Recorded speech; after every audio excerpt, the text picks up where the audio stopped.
Hey guys, welcome to What If Fanfictions. This video is going to be an interesting one as we are going to see how a man from our world is going to live when he is sent to Marvel Universe. This is second part of I Reborn in Marvel World. Marvel Gamer Path. Now without wasting any more time, let's start.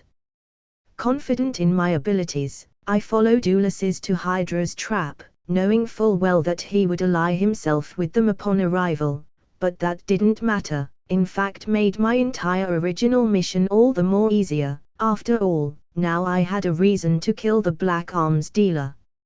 In all honesty, all I could do was chuckle at the stupidity behind Hydra's plan. I mean, this was at best a very desperate attempt on Hydra's part to take me down, something that was far below their cunning standards. "We are here," Ulysses cackled, as his men opened the doors to his warehouse. "Good," I nodded, focusing on the minimap.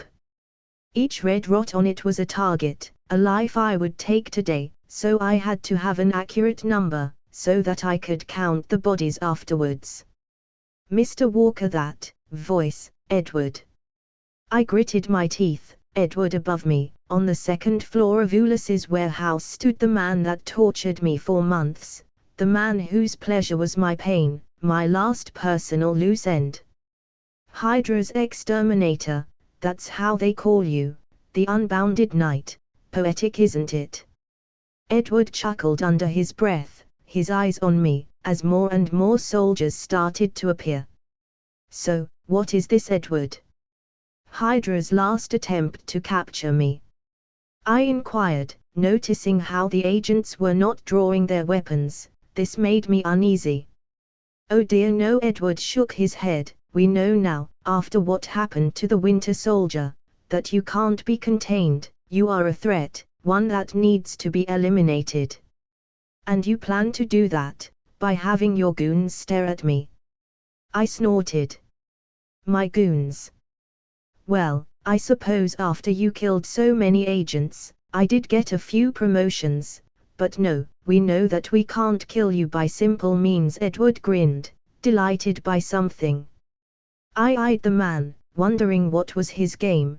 There had to be something that made him feel safe. He knew I was a threat, he knew no normal human could possibly take me alone, he knew that, and yet, he was as calm as a monk. "You are buying time," I muttered in realization as a new red dot appeared in my minimap. "I am," Edward nodded. "One of Hydra's strongest weapons, a weapon that we had to push, to eliminate you, Hydra's greatest threat." At this he smiled. "We studied you, you know. Your behavior, your reaction time to attacks, everything, and we learned a lot, not as much as we would have liked, but enough to know your detection of possible hostile target is not infinite, in fact, is limited to a certain area around you. The constant attacks, they weren't outright trying to capture me, they were trying to study me." "I see, so that's why you hired Ulysses to bring me here." Interrupting, Ulysses took a step forward from behind me. "Lovely little job, easily the easiest few billions I have ever made," he grinned. I might rob the guy after I am done with Hydra." "I'm gonna rob the guy, good to know," I smiled, opening a portal to a cell with no doors, that Fury had graciously provided. Then as the realization hit Ulysses, I pushed the man into the portal, closing it. "Fuck my life," Ulysses sighed, before the portal fully closed. As I was saying, you hired Ulysses to keep me focused on what was inside the base, and not what was coming. I chuckled, a humorless chuckle. "Yes, the man was paid a few billions for his service, and he performed admirably," Edward nodded, as the new red dot I had seen on the minimap arrived at the base. Using sight, I went to where this new enemy was, and was shocked. Hydra Hive LV-131, the man, no, the creature they had brought looked like it came from a nightmare. His entire body was made out of worms, no parasites, small and big ones all squirming around, and to top it all, the closer I looked, the more disgusted I felt with what I was seeing. Each and every single of these parasites had an HP bar, all of them making hive. The worst part was, that within all of that, I saw a man, being eaten by its newfound powers, suffering a pain like no other. Hydra created a monster. I hissed.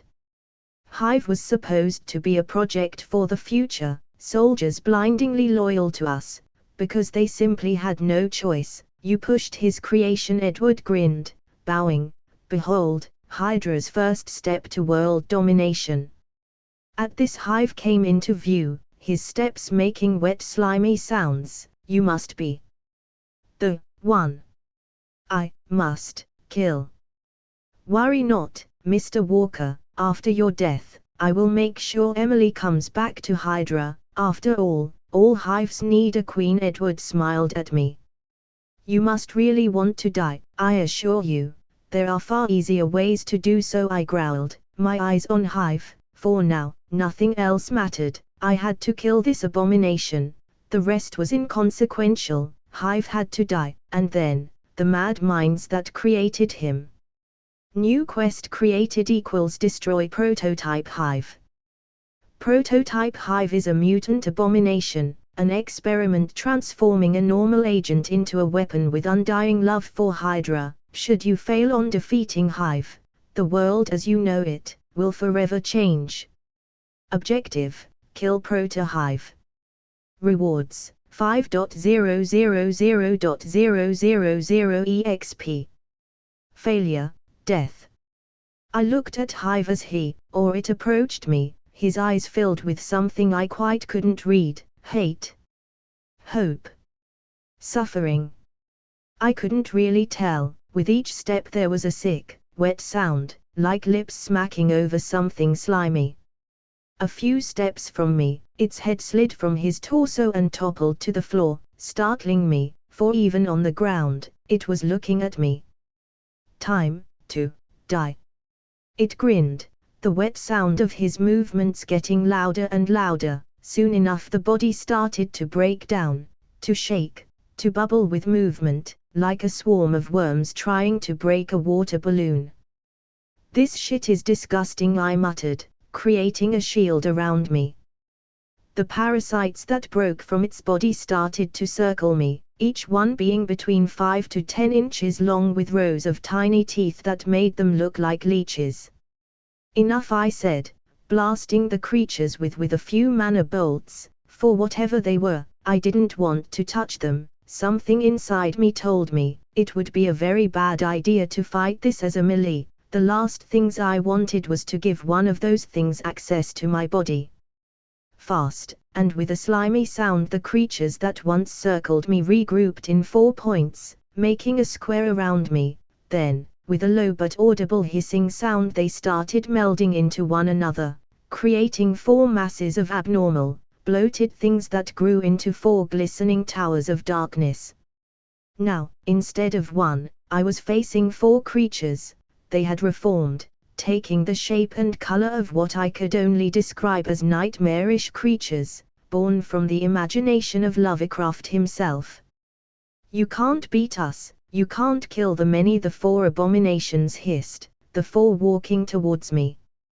You're a parasite, I legit only need $10 and a Walgreens, I shot back, laughing at my own joke.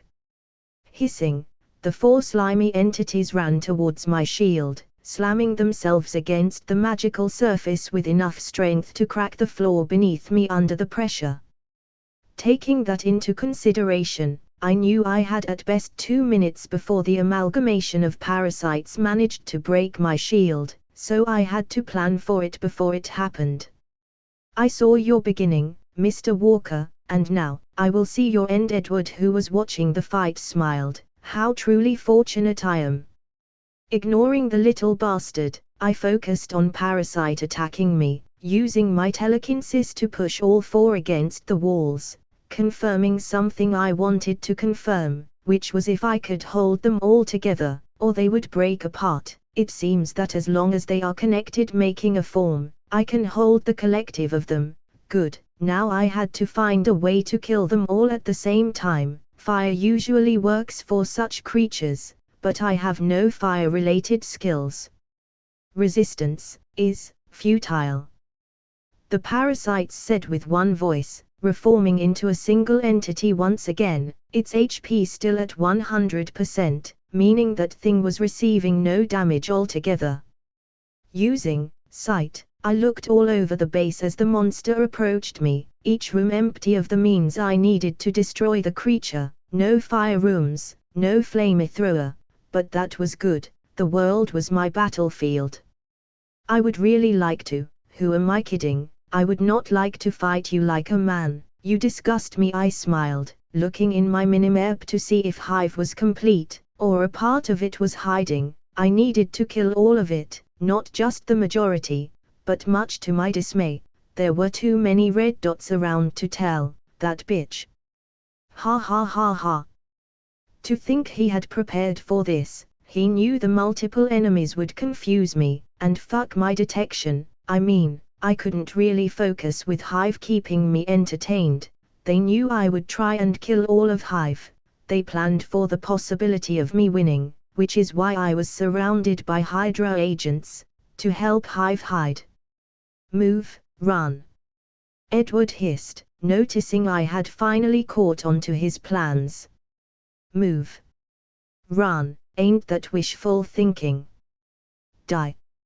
Hive hissed, slamming his slimy tentacles against my shield, making cracks on it. Not today, I winked, opening a portal to where all the vibranium was. Then after jumping into the portal, I checked if the room was clear of enemies, and once I had confirmed such thing, saved all the vibranium in my inventory. With that done, I jumped back to the portal that was still opened, slamming against Hive with my shield. You can't hurt me. Hive hissed, his voice breaking in something akin to pain.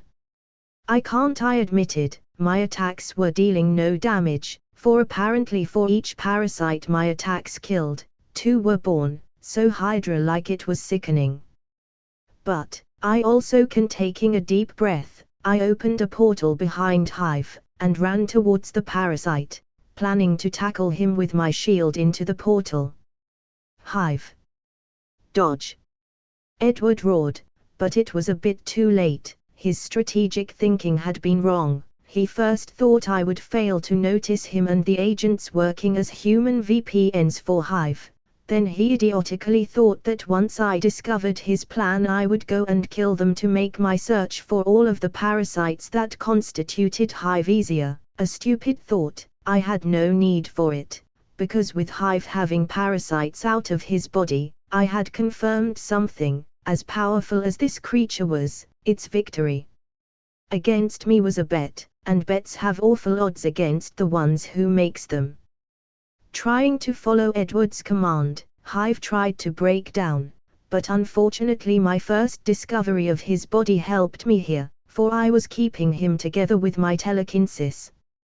With a confident smile, I tackled the abomination into the portal, dropping a few dozen bombs behind as Hive and I went through the portal that connected into the middle of the air. Closing the portal, I saw as Edward looked at me in shock and realization. It didn't matter if Hive had parasites separated from its main body to survive. It didn't matter he brought all of those agents to cloak said parasites, for the base would soon become a lifeless wasteland, for instead of one bomb, like I had been using for each Hydra base, I threw around 40, as for Hive. You won't kill me. Hive hissed, struggling against my telekinetic hold, and I wasn't gonna lie, it was hard. At much I would be able to keep him in place for a few more seconds, but that was all right, that's all I needed. I won't, Clower will, I grinned, looking at the active volcano we were currently free diving into. I wasn't sure how fast or resilient you are, so a volcano will do. At first I thought of simply bombing the place with Hive inside, but there were many possibilities where that could go wrong, so I decided to take the majority of Hive to a place where parasites didn't like to be, extreme hot. No.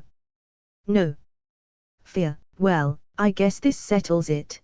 The volcano was a good idea, I chuckled as we reached the volcano. where I started to push Hive into it with all my magic and telekinetic prowess.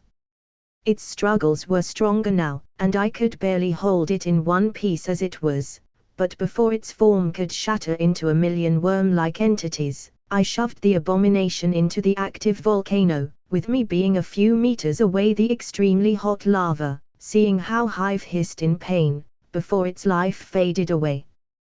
Quest completed equals destroy Prototype Hive.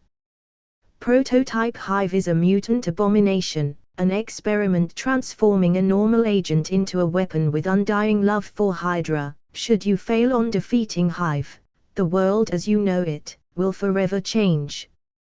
Objective: kill Proto-Hive. Rewards: 5.000.000 EXP, immunity to all forms of parasites, parasite killing blood. You have leveled up. Level 125. I guess it's not bad, looking at my mana. The shield alone that consumed 80% of my mana, and the struggle with Hive the rest. I would need to stay in place for a while. If there was something I had learned about this entire ordeal with Hive was one thing: my enemies were ever evolving, and I needed to keep up. That day when I defeated Hive a few weeks ago, the solution was simple, because Hydra once again had underestimated the reach of my abilities. But one day, my quick thinking would not be enough. One day I would face enemies that would not underestimate me. That day, had I not connected the dots with Hive, well, I would have lost, as simple as that. A parasitic being that seemed impervious to normal damage was something I was not entirely equipped to deal with, not yet. This experience had also made me understand that I needed both magic and brawn to face this world. Not one, without the other. As for Ulysses, I handed him to S.H.I.E.L.D, not after drying his bank accounts to an overdraft state, milking his liquidity for around $10 billion, most of that thanks to Hydra, effectively bankrupting the man. Cash: $10.008.007.023. What can I say? I think it's morally right to steal from thieves and murderers. As for the vibranium I had stolen, well, I had yet do anything with. I was still on the hunt for my last ingredient, adamantium. In an ideal world, I would get some Urutu, but for now I would be happy with those two metals. But surprisingly, finding the whereabouts of the recipe for adamantium had been a bit difficult. All I knew was that the government, the USA government, had the recipe somewhere, and I wasn't sure if S.H.I.E.L.D knew. Not that I was going to ask Fury for it, it would be a bit too much. So, for now, I would focus on an old task I had yet to finish: eliminating Hydra. During this past few weeks, I had focused on finding a terminal solution to the cancer that Hydra represented in my life. Perhaps I would never kill them for good. The gods knew that as long as one man remained, a kingdom could be rebuilt, but I could make it so they would become irrelevant, inconsequential beings in the great scheme of things. In the end, my mission was not eliminating Hydra, but turning Hydra into a joke, from the most terrible organization the Earth had seen, to nothing.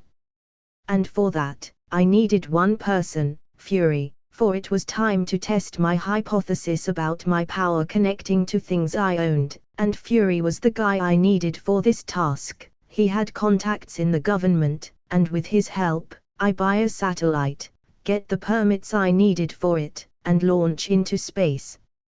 I certainly had the money for the experiment, so why not? Grabbing my phone, I dialed Fury's number, and at the second beep, he answered. "What motherfucker are you hunting now?" was the first thing Fury said as he picked up the phone. "None of that," I chuckled, "I actually need a favor." Fury remained silent for a moment. "In what can I be of assistance?" "I need you to help me in getting a satellite into space," I replied. "Ha, that is surprisingly the most normal shit you have asked of me, Fury snorted. Can I know why? That is something, I think it's better if I tell you in person, I replied. Very well, open a portal, Fury said. Now? I asked. Yes, now motherfucker, I am quite curious why you want to spend the money you stole from Ulysses on a satellite, Fury chuckled. Satellites are not that expensive, I chuckled. I mean, at least not the type of satellite I want. All I needed was a satellite to map the Earth, and in the process, map all the Hydra bases. I mean, if my theory worked. Okay, Fury replied, now come, I have 2 cold ones, waiting for you. They are not infinite like your holy mug, but they are good nonetheless. Without needing any more reasons to visit him, I opened the portal to his house, where I found Fury sitting on his couch. I bought this place last week, Fury commented, tossing me a beer. I know I won't be here much, but a man needs his place. I agree with that sentiment, I nodded, taking a sip of the beer he had given me. So, why do you need a satellite? Fury asked, beer at hand. To eliminate Hydra, I replied without missing a beat. Enough has been said, let's get you a fucking satellite, Fury replied after a long second of silence. You won't question me more? I chuckled. Bitch please, I have learned not to. Every day you get weirder and weirder. I ain't playing these games with you, Fury grinned. Besides, eliminating Hydra, well, that's S.H.I.E.L.Ds wet dream. At that I made a face. You. So, what type of satellite do you need? Fury asked. One capable of making maps, accurate maps, I replied. S.H.I.E.L.D has a few. We often sell them when we have no longer need for them. I will see if we have one that fits that description, Fury said, as he walked over to his kitchen. Do you want something to eat? I have nothing, but I can order some Chinese. Sure, why not? I smiled. Why not? Bitch, it is a privilege to eat with Nick Fury. Fury laughed, getting a Chinese menu from his kitchen to call for delivery. So, what do you want? Orange chicken if they have, and ribs, I answered. 5 months later. 5 months later, I was at NASA, seeing how they prepared the satellite I had bought from S.H.I.E.L.D with a wide smile. Fury and Telos by my side. I'll be honest, I had forgotten Telos was working with Fury and such. Are you ready? Fury asked, handing me a bag of popcorn. Popcorn? Really? I snorted. I love corn, Fury shrugged. And with a boom, my satellite was launched into space, and now it was all a matter of waiting to see if the $200 million I had spent would work. In any case, it would though. I would find the satellite a use, but I was really hoping it would work. In the midst of such an important event, my phone rang. I saw the sign and it opened up my eyes. I saw the sign, life is demanding without understanding. I saw the sign and it opened up my eyes. I saw the sign, no one's gonna drag you up, to get into the light where you belong. But where do you belong, Tilda? Is that your ringtone? Fury started laughing. That's the whitest shit I had ever seen. I rolled my eyes at him and took the call. Walker speaking. Mr. Walker, it's me, Charles. Charles called me. That only has one possible explanation, Bucky. Mr. Barnes is ready. At this I heard Charles hand the phone to someone. Bucky, I presume. I said. You saved me, Bucky replied. That I did, I chuckled. I want in, Bucky replied. On what? I already knew, but I wanted to hear him say it. On taking Hydra down, I want in. They took everything from me. Only by destroying them, I can start to atone for what I did, Bucky replied, his voice sounding full of guilt and self-hate. Then, welcome to the team, I replied, as a smile spread over my face, not because of Bucky joining, but because my satellite had reached space, and like porn ads, Hydra bases were appearing in my map. Their demise was now within my hands. After Charles' call, I opened a portal to where the old doctor was, to find him and Bucky talking about the old days. At my arrival, Charles tensed, and so did Bucky, but in a different way. Unlike Charles that looked at me with a sense of guilt, Bucky looked at me like he was afraid of judgment. "Hello there," I greeted with a warm smile. "Mr. Walker," Charles smiled, an empty smile at that. "I did what you asked me to do. Mr. Bonds is now clean of Hydra's programming, and is by all means a free man." "Thank you." I honestly was grateful he did what he did. Without his powers, it would have taken me a long time to free Bucky. I heard. "I remember a lot of you Bucky started Hydra. They were planning your demise with a bioweapon they were developing."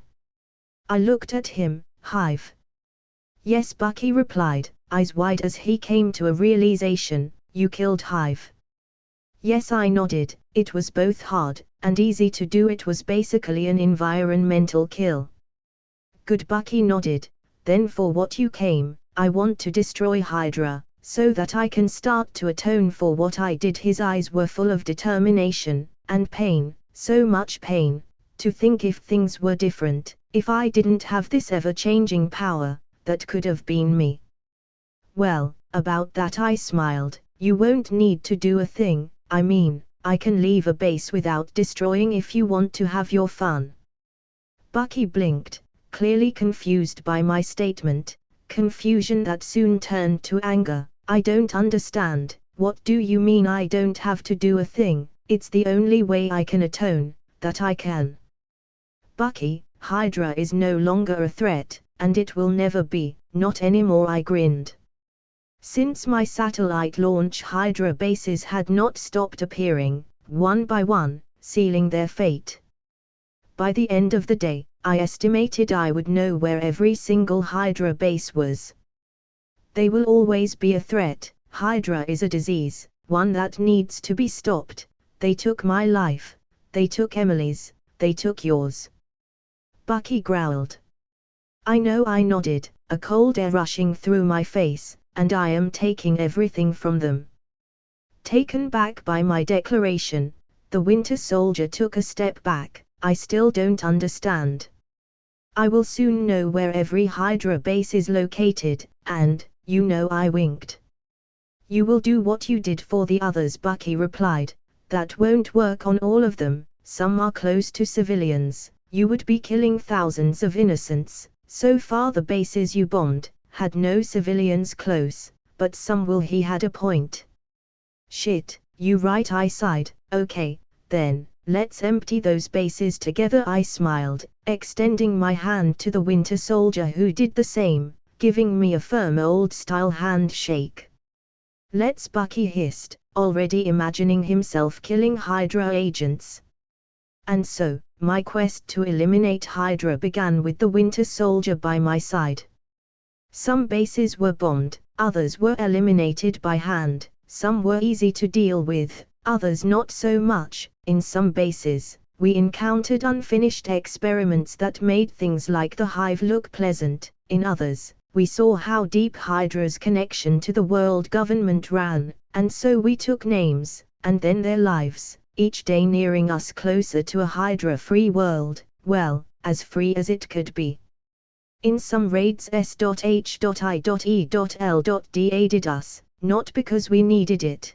Bucky and I were more than enough to deal with most things, but because I was helping Fury get some flashing recommendations for his future promotion, and what better than a young agent leading the charge into Hydra's base.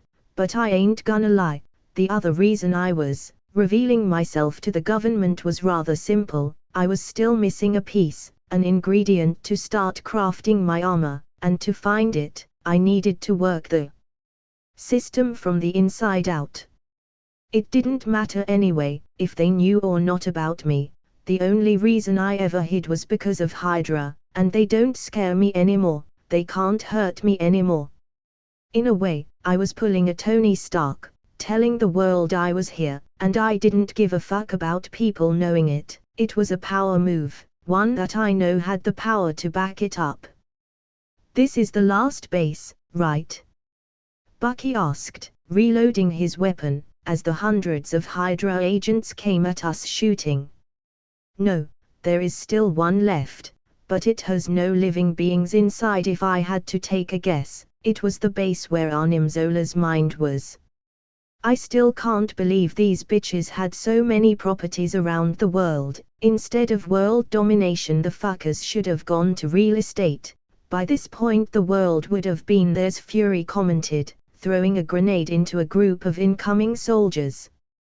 Hydra's real estate. Yeah, no, I snorted. I refuse to acknowledge that ill attempt at comedy, Bucky replied with a serious expression. Did the cryogenic chamber took your sense of humor too? Fury chucked. Bucky remained stoic, though in the left corner of his mouth, I could see he was almost smiling. Let's end this, I promised Emily I would let her braid my hair. I am suddenly glad I shave bald style, Fury chuckled. I don't think she would ever ask to braid your hair, Bucky replied, in the kind of tone kids used to say things like, she likes me better than you. Do you believe this bitch? Fury turned to me, as I created a shield around us. Well, he does live with me for the moment, and Emily has taken to him like an uncle, I chuckled. Okay, that's it, I am taking time off next week, Fury declared. I will not let Grandpa Popsicle over there outshine me. I laughed, to think Emily would grow so much on them. Then again, it was one of the reasons I reintroduced Emily to Bucky, she was therapeutic to him. Let's end this, I chuckled, rushing at the few Hydra agents left, with Bucky and Fury on my back. What a day. Life after Hydra had normalized, without them trying to eliminate me at every turn of my life. Things went back to normal rather quickly. Well, as normal as they could be. Emily was now going to 2 schools, a normal one, for the normal human things during the morning, and the one in Carmitage with the ancient one in the afternoon. As for the Winter Soldier, well, Bucky was working for me, as my bodyguard. He wanted to thank me for what I did, and well, I offered him a job, and he took it. Without Hydra being as powerful as it was at one point, I now had the time to focus on other matters, like building an empire. I wanted to be rich, filthy rich, and with that in mind, I founded Walker's Corp, a company focused on the development of the humankind through the research of genetics, physics and other sciences. Right now, Walker's Corp was small, with a handful of scientists that Fury himself recommended working for me, but with time it would grow. In the meantime, as my little empire grew one step at a time, I was doing something else, hunting the adamantium I so desperately desired to start working on my armor. So far, working with SHIELD had taken me nowhere with this little quest of mine. Granted, my access was somewhat limited, so I had taken a new approach, so to speak, by learning how to hack SHIELD. This task was by no means easy, just learning how to code took me a month or so, and then I had to practice a lot until my success rate hacking SHIELD was beyond 90%. This brought back some memories, because ever since Emily's operation I had never seen my success rate before for anything. Perhaps it was a random occurrence. Anyways, after 6 months working for SHIELD, my skills in the art of programming were high enough to infiltrate their old systems without being discovered, and so, my real quest for the adamantium began. With the power to hack and access every file within SHIELD, I soon learned the secret behind the adamantium was so classified that not even SHIELD's director had complete access to it. In fact, the file needed 5 encrypted keys to be open, and S.H.I.E.L.D's director only had one. A remarkable discovery, and for many and very big setback, but not for me. While it was true hacking the file was beyond my current capabilities, finding the other keys was not. S.H.I.E.L.D. was too overconfident in their system's capabilities to stop unwanted eyes, meaning anything beyond a certain level of access was rarely well kept. What did I mean by this? Well, S.H.I.E.L.D. was fiercely protecting the file that had everything I needed, but it was not protecting those who had the keys as well as the file.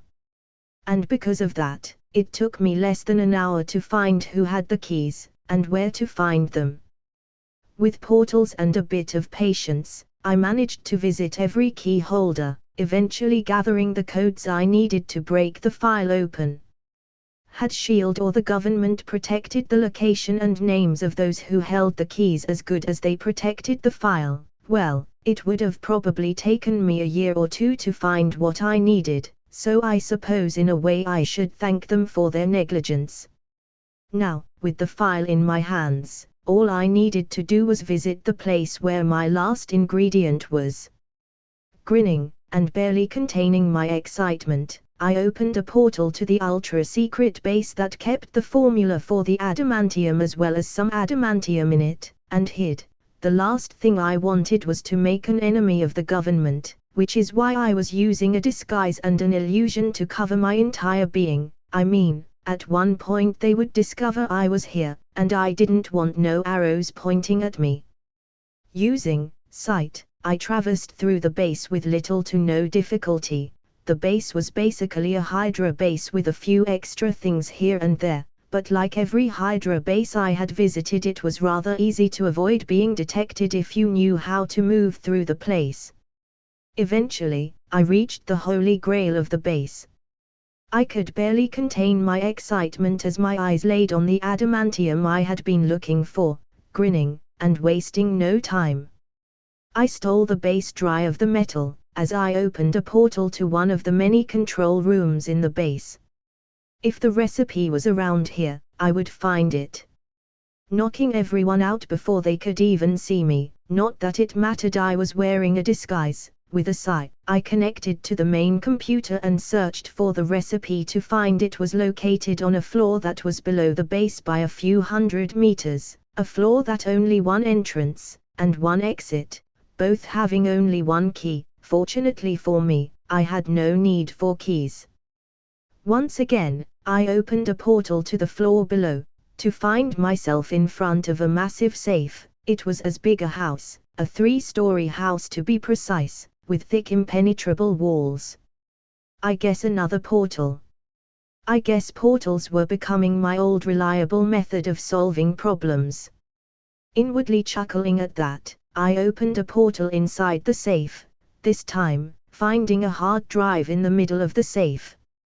No guns. Or lasers, it's like the government wants to be robbed. Smiling at my own comment, I reached for the hard drive, putting in it on my inventory, effectively completing my quest, though as I rejoiced on that little fact, the alarms of the base went off. Escape is impossible, I heard a deep voice declare through the comms of the building. It seemed the safe had some speakers inside, as well as cameras. Not that it mattered, I was hiding beneath a disguise and an illusion. Well, then I'm about to do what is called a pro gamer move, I replied, opening a portal to Portugal. Why Portugal, you might ask?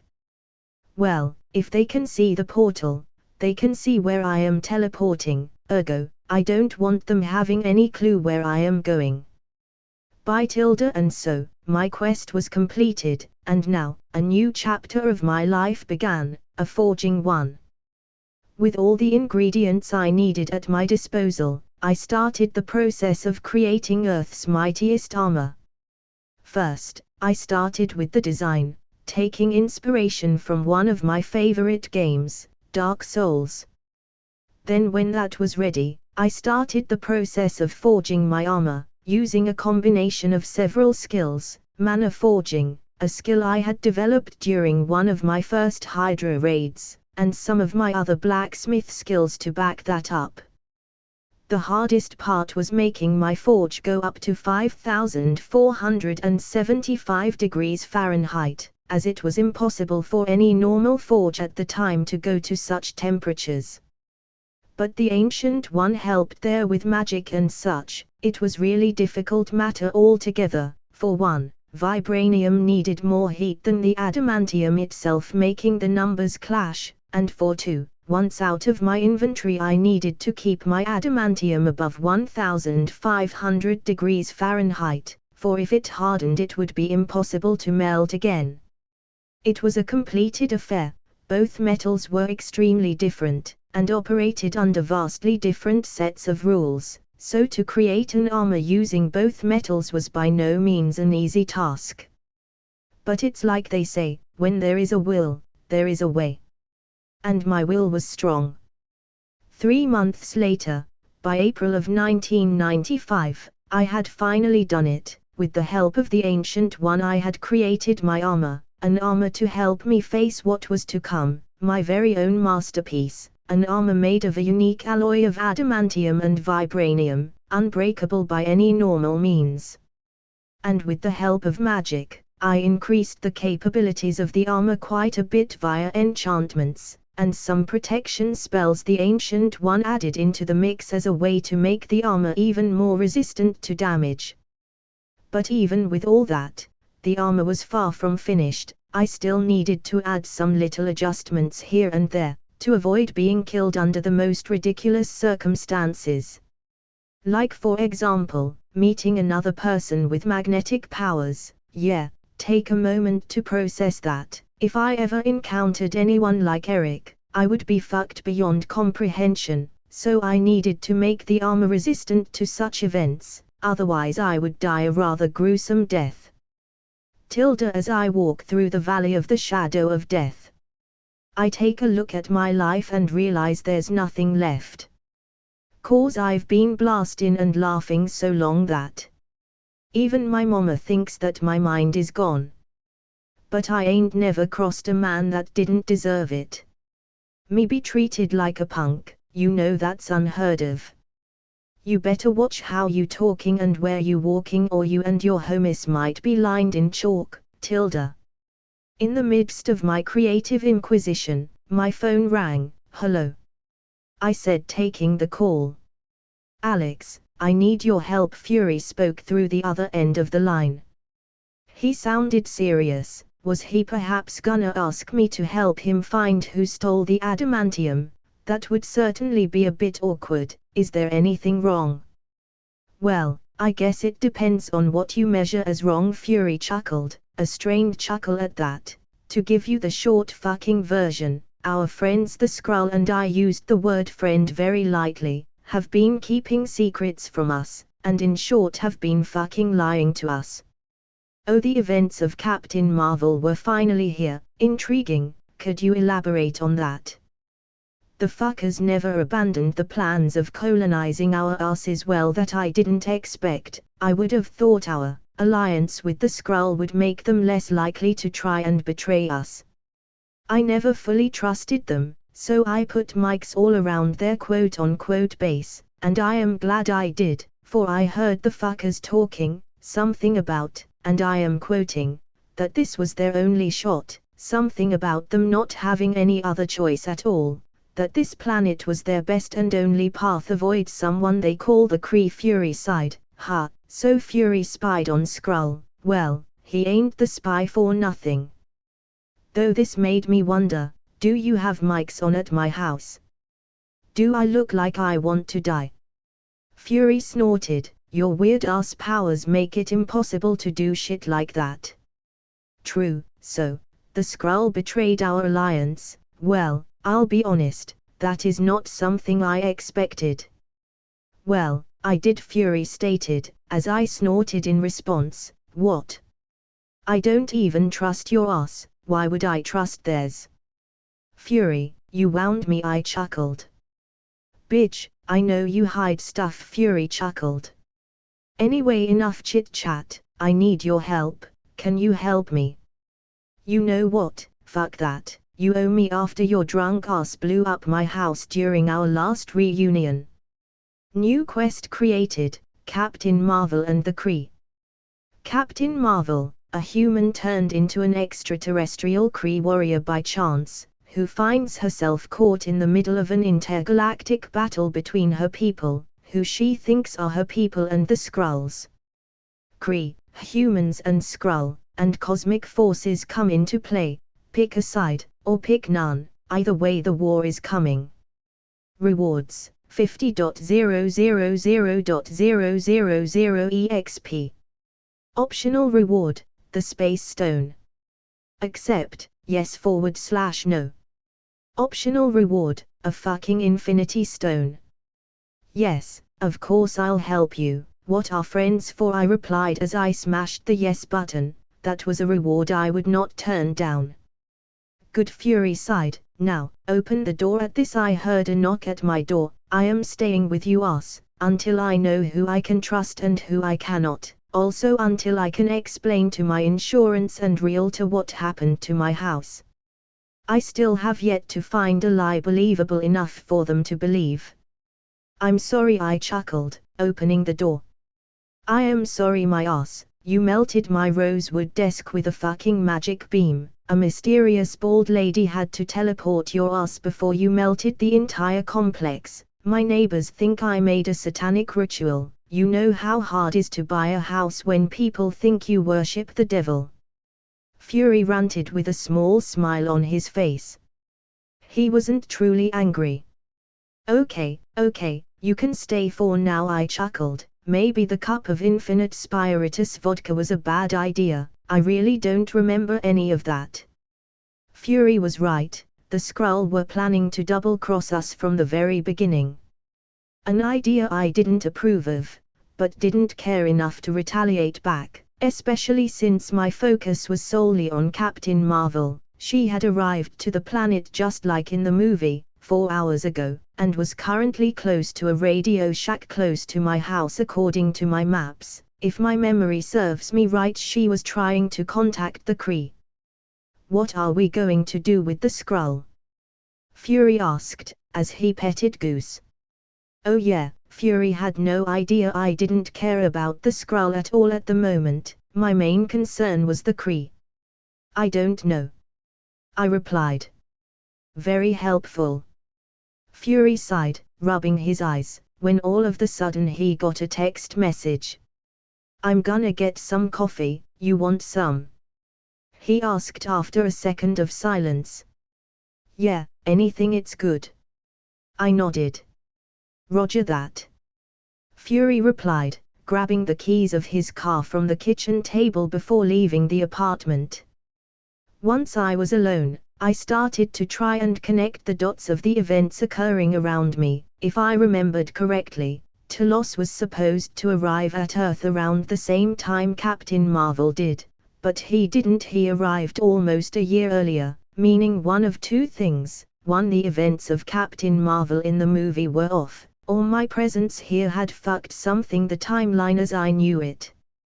This also brought up the question, were the Skrull bad in this reality? I mean, in most comics they were villains, and perhaps in this reality they were too. I mean, for all I knew, some of the MCU material I knew was not really canon. Oh well, I suppose I shall give them the benefit of the doubt. If they do happen to be a threat though, well, I will eliminate them. Time to say hi to Carol Danvers. I chuckled, opening a portal to where she was, well, to the Radio Shack she crashed into. Walking out of the Radio Shack, I saw Carol in the phone booth across the street just like in the movie, talking with someone, her commander. Carol Danvers, Vs LV 219, suppressed. Suppressed, well that's the first time I saw a tag like that. Smiling, I walked up to the booth, and knocked at the glass. Hello. I waved as she turned, turning off her connection to her commander. Hi. Carol smiled, trying not to look suspicious, but I mean, she was dressed like a cosplayer in the middle of nowhere, so yeah, she was suspicious by definition. She was a few levels higher than me, and if the movie was anything to go by, she was stubborn, so I had to tread carefully. The last thing I wanted was to kill one of the big shots of this universe. My name is Alex Walker, and we need to talk. I would love to, but, as you can see, I am busy. She really was a frontliner, her acting skills were painfully bad. I am sorry, Vaz, but we need to talk. I smiled, shocking her, for why would a human know her Kree-given name? Skrull. Carol hissed, punching me in the face. First of all, ouch, second, I am no Skrull, you bitch. I blinked twice, fury was rubbing off on me. Yeah, right. Carol hissed, jumping into the air, her fist glowing. Okay, you want to do this the hard way, let's. I sighed, opening a portal as she descended on me, teleporting her aggressive ass to the Antarctic tundra. You lying bitch. I heard someone say with a chuckle, that someone was Fury.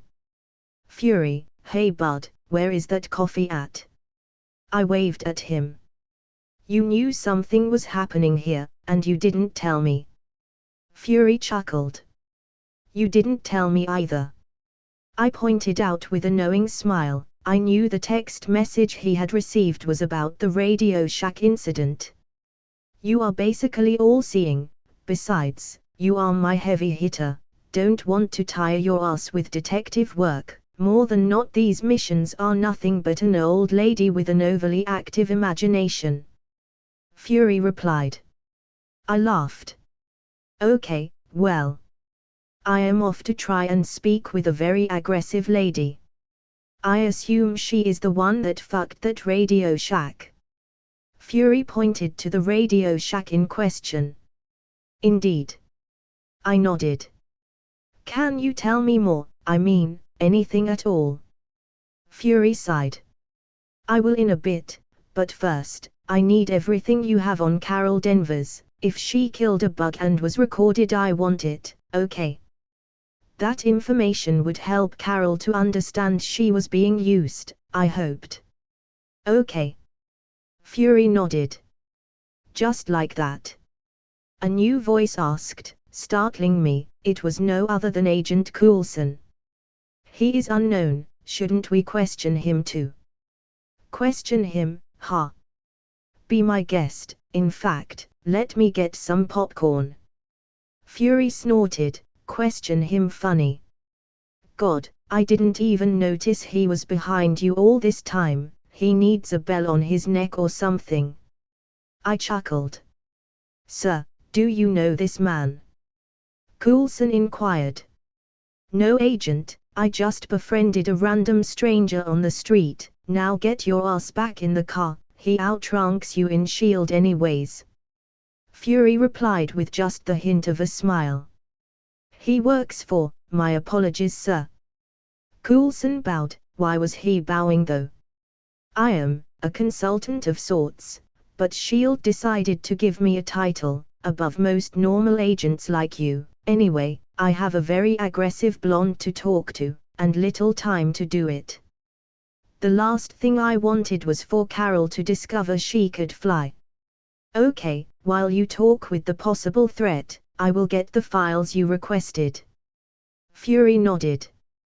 Carol Danvers had a best friend, don't remember her name, all I know is she's alive, so bring her to my apartment and text me, I will keep Miss Bitch on the tundra until you do. I replied. Miss Bitch. Fury snorted. She punched my face, ergo, she's a bitch. I believed in equal rights, and lefts, and knees. Well, I am off to help your ass, and get some coffee too. Fury chuckled, walking with Coulson to his car, as I opened the portal to where I had dropped Captain Marvel. I opened a portal to the Antarctica, where I found Captain Marvel walking aimlessly into the nowhere, cursing like a sailor as she did so. Ready to talk? Or you will try to punch me again? I said, announcing my presence to her from above. Hearing my voice, Captain Marvel halted, turning around baring her teeth like a wolf ready to attack its prey. Try. I got a pretty good hit last time. She hissed. While I was saying hi, congratulations, you punched a guy saying hi, want a medal? I shot back, frowning at her. Your tears would be enough, I need no medal. Captain Marvel sneered, her eyes on me as she did so. Her fists glowing in a dim yet threatening amber color, letting me know she was getting ready to fight. Look, I don't like you, the punch pretty much sealed that. But, I know something you don't, something you want to know, and need to know, like why are you having those dreams, about that person? I stated, my eyes cold as I stare at her. I also have the power to trap you here, forever if need be, so how about we have a civilized talk? Captain Marvel tensed, as if weighing her options. We can talk, she said after a few seconds of consideration, her mouth forming a thin line as she did so. Good. I nodded. New quest created, convince Captain Marvel. Carol Danvers, also known as Captain Marvel, is a powerful woman lost in the threads of manipulation, lies, truths, and misdirection. She lives in a world built above her grave. Can you free her? Objective: convince Captain Marvel the Kree are using her. Bonus objective: convince Captain Marvel the Kree are using her, in under 24 hours. Rewards: 10.000.000 EXP, plus 50 luck, plus 50 defense, plus 50 charisma. Optional rewards: Captain Marvel, one-time summon, a crazy knight, a spaceship. Now quests gave stats. Well, that's new. Though I am worried about the crazy knight reward. Okay, I'll start the only way I know. From the beginning, your name is not Vaz, is Carol Danvers. I chuckled, realizing something. Danvers, see what the Kree did there? Carol stared at me, her gaze unreadable. For a moment I even thought she was about to attack me, jump at me, ready to break my spine Bane style, but she did not. Instead she looked at me in the eye, and commanded. Speak. And so I did. After all, there were commands I had no problem following. Nick Fury POV. Being friends with Alex meant you were bound to do weird shit. The motherfucker was crazy, but boy was he efficient, so I was glad to assist him. After all, he brought the results I wanted, and was careful enough not to leave any trails that could implicate him in anything. Finding information about Carol Danvers, easy enough. Finding her best friend, easy as well. Why am I here? Maria Rambeau asked. A colleague of mine needs you, Miss Rambeau. I replied, as I dialed to call Alex. That doesn't answer anything. All I know is that you basically kidnapped me because a man I don't know asked for me. Which is seriously troubling. Maria said, staring at me. It has something to do with Carol Danvers, who according to our records was close friends with you. I replied, cursing Alex for not answering his motherfucking phone. I bought the bastard a satellite phone just for this shit, and he still doesn't answer. Carol died a long time ago. Maria hissed, her eyes telling me enough. That's what her file said, but then again, when was anything according to file? I replied, showing her the pic the cameras of Radio Shack had caught. Does she look like your friend? Maria stared at the pic, her eyes going wide. Impossible. She mumbled. Meh, improbable maybe. But impossible. In the world we live in. Ha ha, no. I replied, calling Alex again. That bitch was about to get a slap. Nobody ghosts Nick motherfucking Fury. Sir, do we even know where he is? Coulson asked. God, Alex was right. Coulson was invisible at times. Oh God, I had forgotten all about you. I chuckled. Yes, we know, he is talking with a woman in the Antarctica. Is that woman, Carol? Maria asked, not daring to hope. Chances are, she is. Otherwise, why would Alex ask for you? I replied. Alex Walker POV. Our conversation started pretty civilized, but soon turned into a brawl.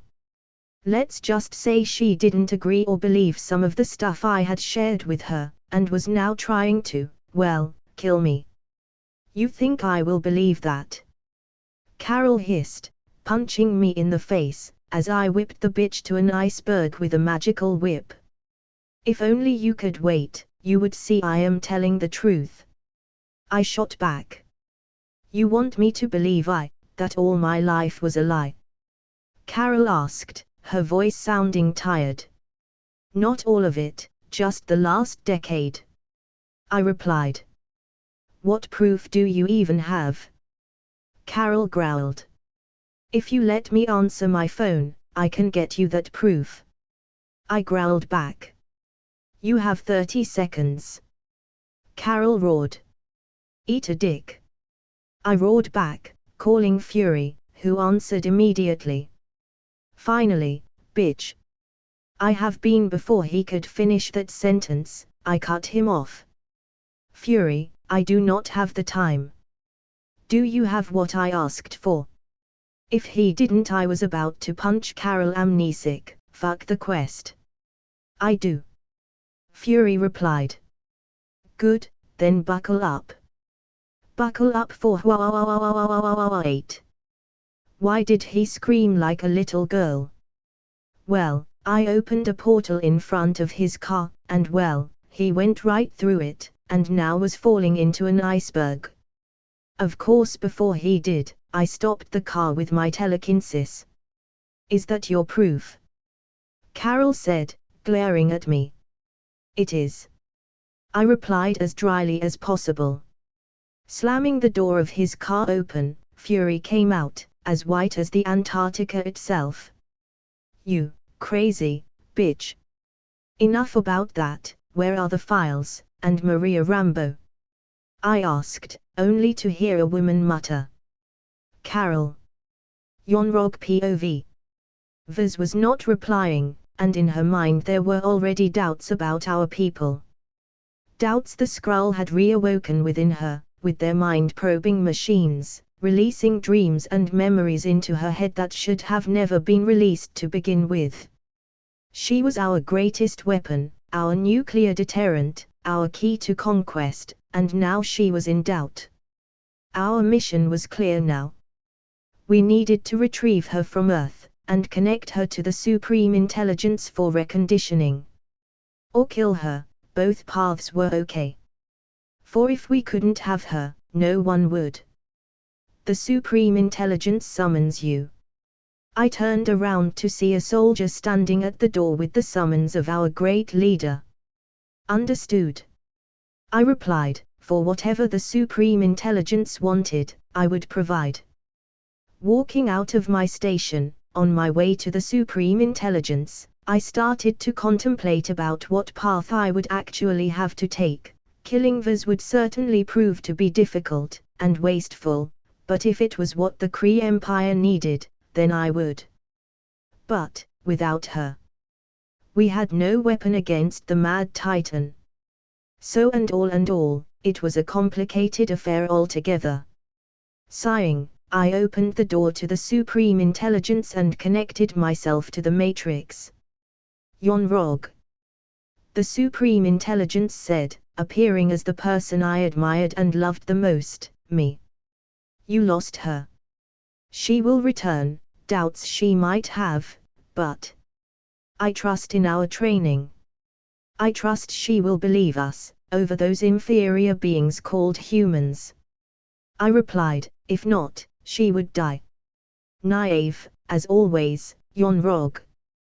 The Supreme Intelligence sighed.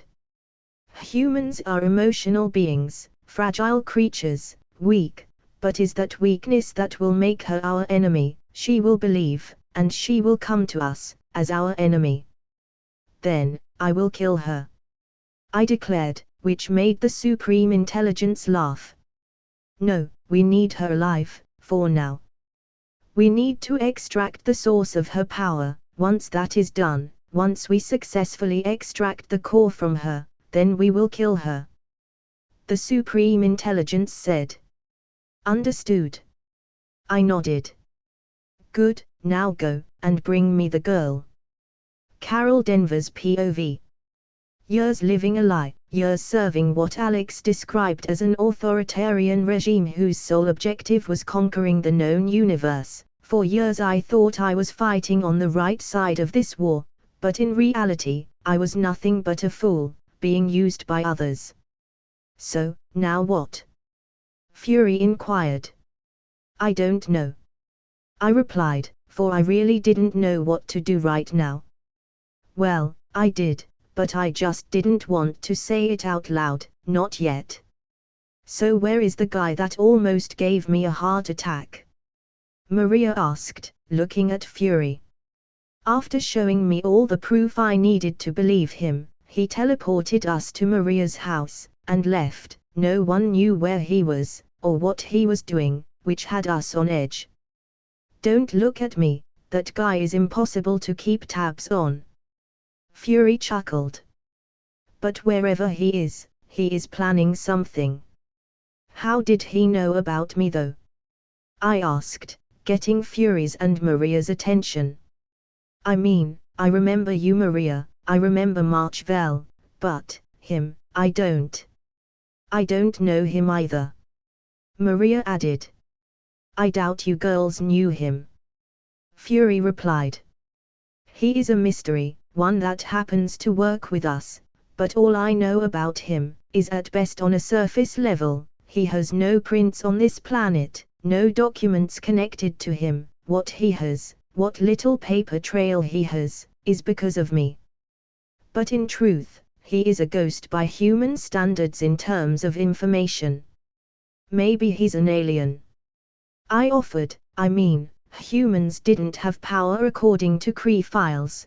Then again, I had powers, so perhaps he was like me. An enhanced individual. It is a possibility. But, I highly doubt that's the case. Fury replied, opening a can of Pepsi from Maria's fridge.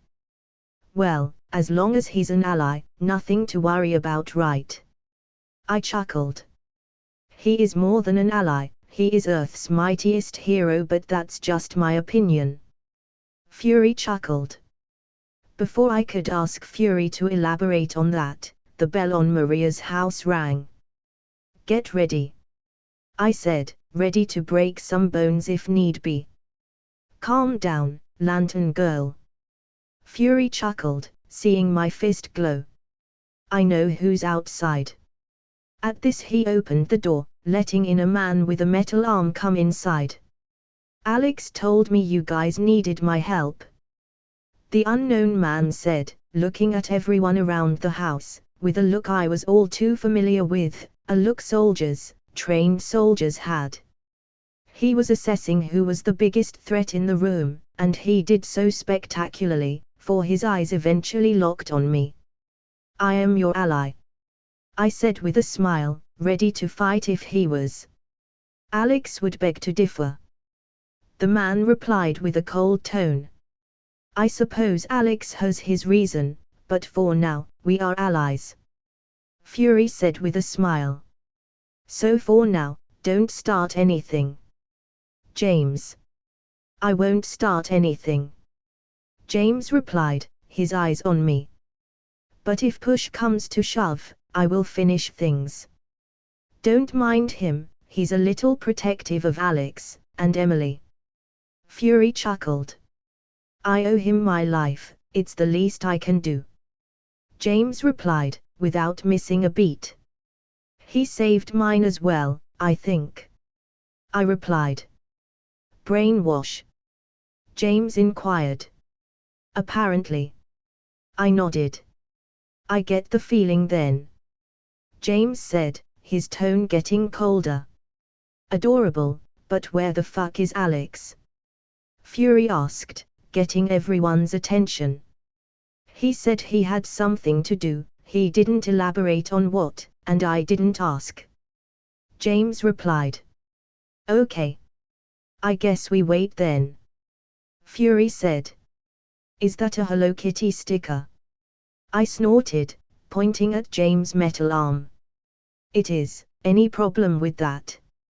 James challenged with a cold gaze. None. I replied, with a small chuckle. Emily did that to my gun last week. Fury chuckled. All agents on District 7 were laughing at my ass for it. Life in the Marvel Universe was complex. But, this time I was prepared for what was to come. So after leaving Bucky and Fury with the amnesic Captain Marvel connecting with her long-lost friend, I went on a mission of my own. Hunting for the Tesseract. I mean, why wait when I can get the Space Stone right now? My goal was rather simple.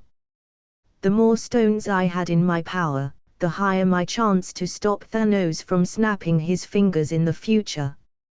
Which is why I was currently in space, looking for March-Vell's ship. How was I in space? I am glad you asked, Magic. Yes, that's all I am going to say, because it's really all you need to know. Magic can do wonders, though I would have liked to use the spaceship I was promised on my last quest for this, but that reward had yet to arrive. Perhaps it would take some time, I mean, the quest did say it had a time limit of 24 hours, perhaps that reward would arrive after that frame of time. There it is. I said to myself, grinning under the spacesuit I was using to breathe in space, at the sight of the ship I had been looking for the last 8 hours. But I wasn't only grinning because of finding the ship, which was a great accomplishment of its own, but mostly because I did it without having a clear idea where it was. I mean, I basically came to space blind, in truth. I only had a rough idea where the ship was, and by rough I mean I knew it was in space, orbiting the planet. The point is, I was happy I had found the ship without having to wait any longer. March-Vell's ship, damaged. Using sight, I looked inside the spaceship that was now within my minimap range to look into, and saw that the ship was currently being inhabited by a large group of Skrulls. Nonetheless, none of them were a threat, so I simply opened a portal to where the Tesseract aka the Space Stone was. In fear, the Skrulls inside froze, staring at me in anticipation. I have no interest in any of you, I said, trying to calm their nerves, as I approached the Tesseract. The Space Stone. As the Infinity Stone that represents and governs over space, the Space Stone grants the wielder absolute control over space itself. It is primarily used to open portals to other locations and can even allow interdimensional travel. But that's just scratching the surface, for the limits of this stone have yet to be tested. Recommended level, LV 230. *** Use of this item before the aforementioned level can cause the following: death, teletransportation to a new planet, astral imprisonment, super death, and other lethal and non-lethal destinies. Stats. I inwardly said. Stats. Name equals Alex Walker. Occupation equals the gamer. Level equals 154. EXP equals 38751/2945123. HP equals TBD. MP equals TBD. STR equals 750. VIT equals 712. Definite equals 625. DEX equals 689. Int equals 612. Char equals 351. Wiz equals 389. Will equals 352. P equals 345. LUK equals 269. Stat points equals 100. Money, 9.075.042.052. Okay, I was a bit underleveled, but I could still safe keep the shining rock. Sighing, I grabbed the tesseract and put in my inventory, for now it would do. Are you a Kree? Someone asked, a child by the sound of the voice. Varank LV2. No. I replied, turning around with a soft smile. Will you hurt us? Another one asked. Raytunk LV29. I shook my head. How about we make a deal, people? I take you all to Earth, and you help me rationalize with Delos about not taking my planet. Deal? I offered a smile on my face. How can we know you mean no harm to us? Another Skrull asked. Lemuria LV23. I mean, I can leave you guys here if you want. It really made no difference to me. I mean, besides feeling bad for the little Skrull girl, I had no emotional investment in them. A female Skrull approached the little Skrull girl, and held her tight as she asked. Do you know where Telos is? Soren LV28. I know he's on Earth, and that he lied to me. But worry not, if need be, I can find him in less than a day. I replied, having a satellite connected to your map did wonders. God, I love my powers. Looking at each other, the Skrulls started to whisper among themselves in their native tongue. You guys don't need to whisper, I do not understand your language, so feel free to talk bad about me in it. I winked at them, waiting for their answer. I will come, alone. Soren replied after a second of silence. Okay. I shrugged, opening a portal to Maria's house, where Fury, Carol, Bucky and others were at the moment. Go ahead. I said, pointing at the portal, as Fury stared at me from the other side. Where the fuck have you been? Fury asked. Collecting stuff. I replied, still waiting for Soren to walk through the portal. Girl, I don't have all day, I have a possible Kree invasion to stop. I said, looking at her. Sorry. Soren apologized, as she walked through the portal only to jump back in fright as she saw Carol. Kree. Soren cried in fear, as the portal closed on her as she tried to get back on the ship. She is, or was. How are we, on that? I asked Carol. Not Kree anymore, that's for sure. Carol replied, avoiding Soren's eyes as she did so. She was feeling guilty. Well, that's interesting. So, wanna go back to the ship and clarify to your people I didn't kidnap you? I mean, the last thing they heard before the portal closed was your cry for help. I said, looking at Soren. I would, yes. Soren nodded, her eyes on Carol. She was still afraid, less, but still. Okay. I smiled, opening a portal to the ship, letting Soren clear out the situation.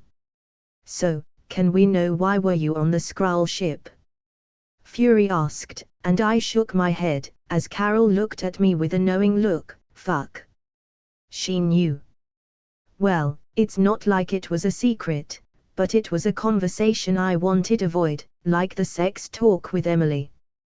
With Soren on Earth with us, all I had to do was find Telos, and try to convince him not to be a bitch, which was easy enough thanks to my satellite, and my knowledge of his actions in the movie.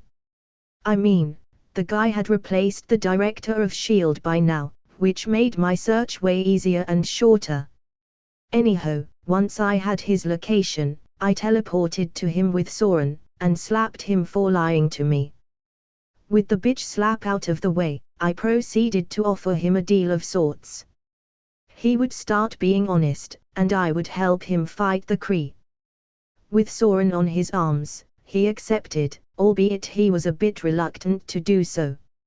How can I know you won't hurt my people? Telos asked, his eyes on me. You can't. But know this, if you plan on invading Earth, well, you will face terrible consequences, so don't lie, again. I smiled, sending him a very clear message: try something out of our agreement, and the Kree will be the least of your problems. I apologize for breaking your trust, but I would do it again, if it means helping my people. Telos replied, holding Soren tight. I can respect that, but no, I would do the same. I am helping you out of my human decency, but if I have to pick, well, you know the answer. I winked, opening a portal to Maria's house. I know. Telos nodded, walking into the portal without hesitation, alongside Soren. On the other side of the portal, Captain Marvel greeted the two Skrulls with a rather awkward smile. Greetings, Telos. Vaz. Telos replied in an understandably dry tone. I go by Carol now. Carol replied, scratching the back of her head. It's a long story. She added, seeing the look Telos was giving her. Okay. I clapped my hands, getting everyone's attention. We all hate each other, and that's cool, but we have a Kree invasion to stop. So, ideas on the table. Yon-Rogg is probably tracking me as we speak. Carol said as she took a seat. We all hate each other. Bitch, I gave you a Starbucks gift card. Fury said, narrowing his eyes on me. Fury, head on the game please. I chuckled. Next birthday, you are getting a pair of socks. Fury mumbled. The Kree have an army capable of leveling planets, what does Earth have? Telos asked. We have him. Fury pointed at me. They have me. I nodded. And Bucky over there. I pointed at Bucky, noticing the Hello Kitty sticker on his arm. Ha ha, that's adorable. I chuckled looking at the sticker. You have one on your back. Bucky smirked, tossing me a mirror he had beside him. When did she do this? I muttered, looking at the sticker on my back that said, I am a lovely kitten purr. Look, adorable or not, we have to focus on the task at hand. Maria sighed, rolling her eyes. I do not want to die so young. Especially not to space Hitlers. Hitler? Telos inquired. It's a long story, we don't have the time, but know this, it is an insult. I explained. The only way to stop the Kree is by stopping the Supreme Intelligence. Carol said. Well, you can do that. I said. Not really, before the Supreme Intelligence, I have no powers. Carol sighed. What part about they brainwashed your ass is still not clear. I sighed. I already know that. Carol shot back, sending me a glare. But that doesn't change a thing, my powers come from the Supreme Intelligence. The moment they confirm I am a traitor, my powers are gone. Then use that old and rusty brain of yours. If they had the power to grant others the power you have, the Kree would be unstoppable. I replied. They didn't give you the power you wield. They suppressed it. Carol looked at me, as if trying to catch a lie, when all of the sudden she growled. They never gave me anything, they only took from me. Those bastards. That chip on your neck. I pointed to her chip. It's a regulator, it basically limits the power you can use. Without that, you alone could fuck the entire Kree Empire. She could, what now? Telos inquired in clear shock. She was powered by one of the strongest artifacts in the universe. Her power level is to be expected. I wanted to say over 9,000, but it felt cheap. Do you know how to remove the chip then? Carol asked. No. I shook my head. I know you can fry it though, by letting your power flow free, but how can you do that? No idea. Let my power flow free. Carol sighed. All my life I have been taught to control it, to rein it in, and to top it all, the chip has always been there. I don't think I know how to let it go. Oh no, frozen flashbacks. Are you okay? Fury asked, looking at me. Yes. I nodded. For a moment there you looked like you were about to have a stroke. Fury commented. I'm fine. I reassured him. Okay, this is the plan, you. I pointed at Captain Marvel. You try to fry that chip. Bucky, Fury, the Skrull and I will buy you some time, and you. I pointed at Maria. You know her better than anyone here, so find a way to help her. I can't let you guys fight my fight alone. Carol shook her head. Fine. Well, if she wanted to do this the canon way, I would be happy to oblige. Then, we all go and fight together. I kinda felt Captain America right now. Sounds good to me. Bucky nodded, cocking his gun. I suppose dying in a Star Wars remake it's as good as any other death. Fury sighed, putting on his sunglasses. I am not going. Maria declared, fucking the moment. With our pseudo-Avengers team ready, or as I like to call them, the Beta Avengers, or would-be Alpha. Anyways, with the Beta Avengers ready, I opened a portal to Marvel's ship, where our enemies were already ransacking her ship looking for the Tesseract. The Kree. Talos hissed, as I looked around, assessing their levels. None of them were above level 40, this would be easy. Let's do this. Bucky said, smiling ever so lightly as he jumped into the fray, gun at hand, killing a few Kree with relative ease. Cracking my neck, I smiled at the Kree as they tried to stop Bucky, who proved to be superior to them in every possible way. Let's. Grinning, I summoned a pair of whips using Eldritch Whip, and grabbed two random Kree by the neck, then I proceeded to slam them against the walls of the ship until there was nothing more than a puddle of blue blood to remember them. Holy fuck, that was brutal. Fury whistled, taking cover behind me as he did so. Why are you behind me? I asked, with a smile. I'm not bulletproof. Bitch, you are. Fury snorted. And even if you are not, I don't give a fuck. At this I laughed. Meanwhile, Captain Marvel and Maria started to gather the Skrull in a single place for me to evacuate as we planned. How about you guys surrender? I asked, as Bucky snapped a random Kree's neck with his metal arm, as if the alien was a very brittle cracker. How about you do that? Yonrog LV-61. We just killed 8 of yours guys in less than a minute. Fury replied. Why would we surrender? We just killed.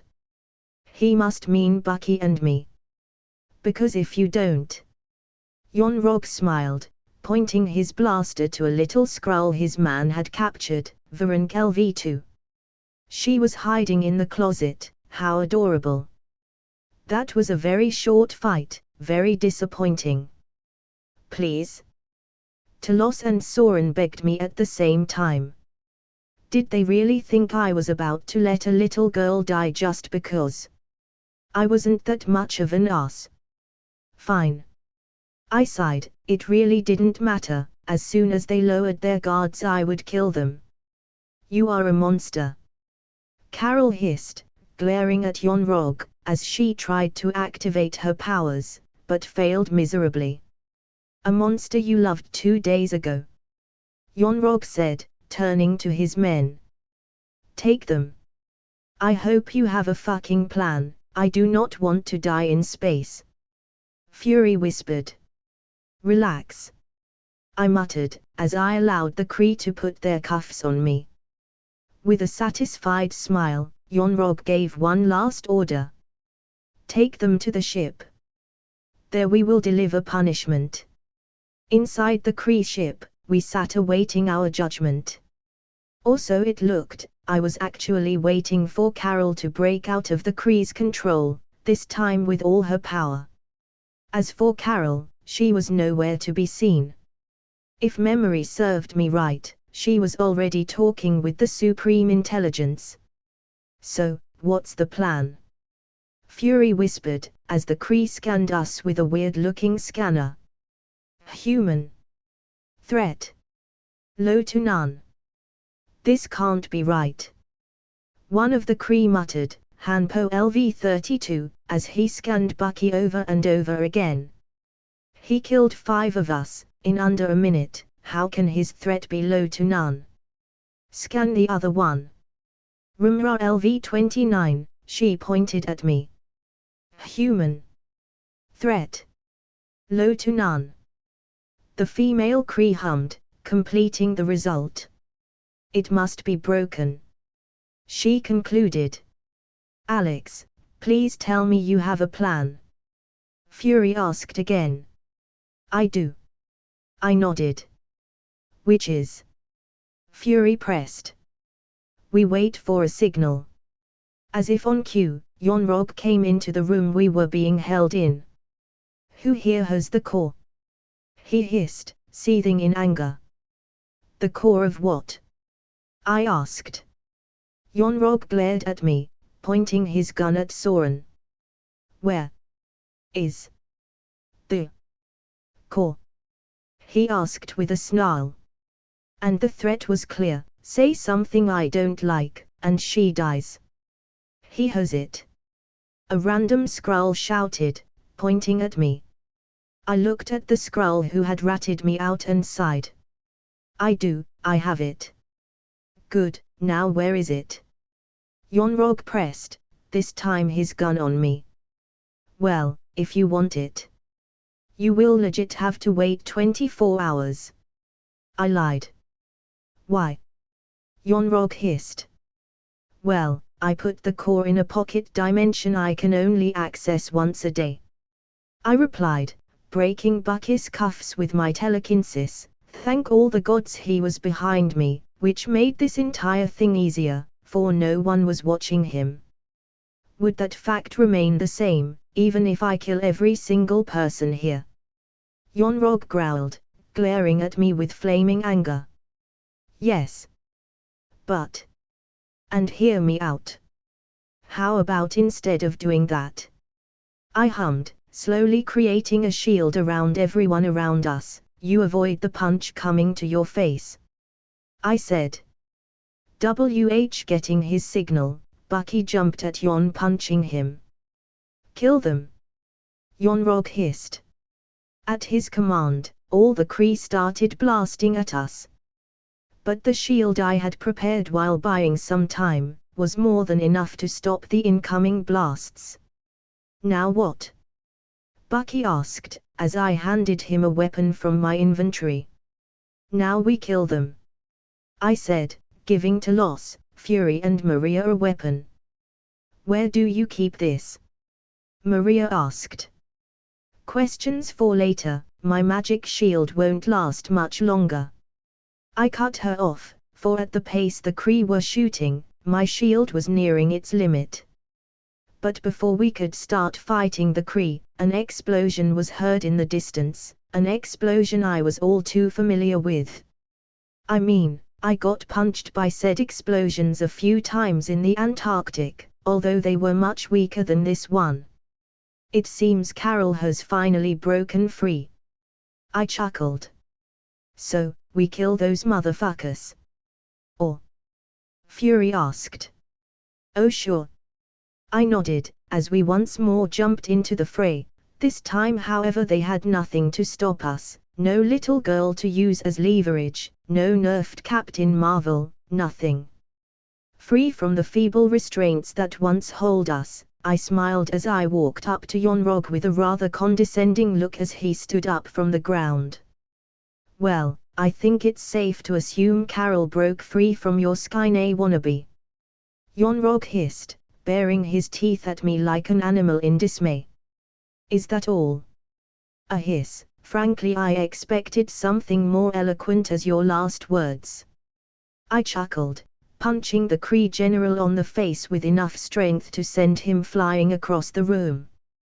Though I suppose a hiss has its charm. I added. I will kill you, and then Vaz. Yonrog growled, standing up from the ground as he did so. Good luck with that. I said, cracking my knuckles. I need no such thing. Yonrog smiled, aiming his arms at me, and it wasn't after a second after that I realized what he was doing. Die. With that said, Yonrog used his gravity gauntlets to blast me into the wall with moderate strength. However, the attack did way, and I mean way less than he expected, for I simply stood up, brushing my clothes. You know, I've been wanting to try my armor for a while. Wannabe test subject 1. Angered by my attitude, Yonrog took a blaster from one of the few men he still had alive and started to shoot at me. Want me to kill him? Bucky asked as he snapped the neck of a Kree with shocking ease. Nah, I got it. I smiled, equipping my armor as I did. It was time to test my masterpiece. Okay, now, go ahead and attack me as much as you can. I said, armor on, ready to experiment.